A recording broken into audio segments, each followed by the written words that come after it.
Ce que le président de la République, nous a dit, c'est qu'il confirmait les propos qu'il a tenus et qu'il ne devait y avoir, pour lui, selon son analyse, aucune limite dans l'intervention de la France et des pays de l'Union européenne. Aucune limite. Et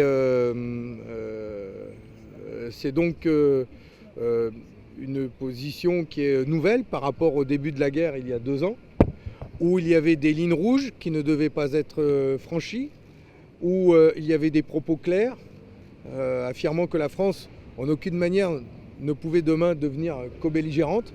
Aujourd'hui, ce que je retiens de cet échange, c'est que le gouvernement et le président de la République dit clairement aux Français, aux forces politiques, que la position de la France a changé. Il n'y a plus de ligne rouge, il n'y a plus de limite.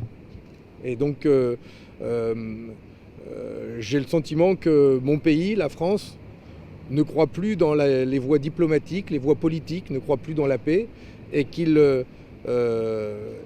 est prêt demain à s'engager dans une escalade guerrière qui peut être dangereuse pour tout le monde et pour l'humanité. Vous avez dit aucune limite. Est-ce qu'il a précisé ce que ça voulait dire aucune limite? Oui, aucune limite.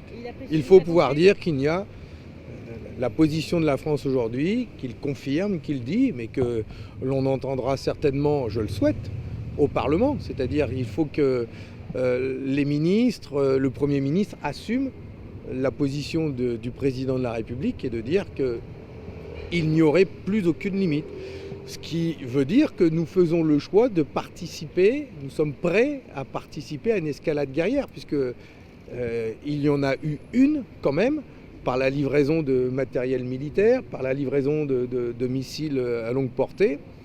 Et donc aujourd'hui, nous faisons le choix de participer à cette escalade guerrière. Et d'ailleurs, quand le président de la République envisage certains scénarios, pour être très concret, et quand il envisage le scénario que le front établi à l'est de l'Ukraine bouge et qu'il avance vers Odessa ou vers Kiev, il ne faudrait en aucune manière le laisser faire.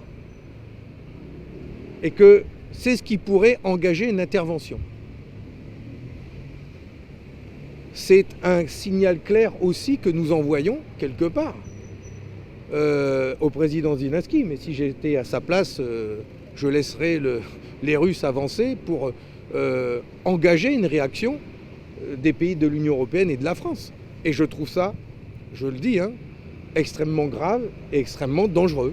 C'est ce qui s'appelle l'escalade guerrière, comme on en a connu en Europe. Enfin, la Première Guerre mondiale, c'est une escalade guerrière.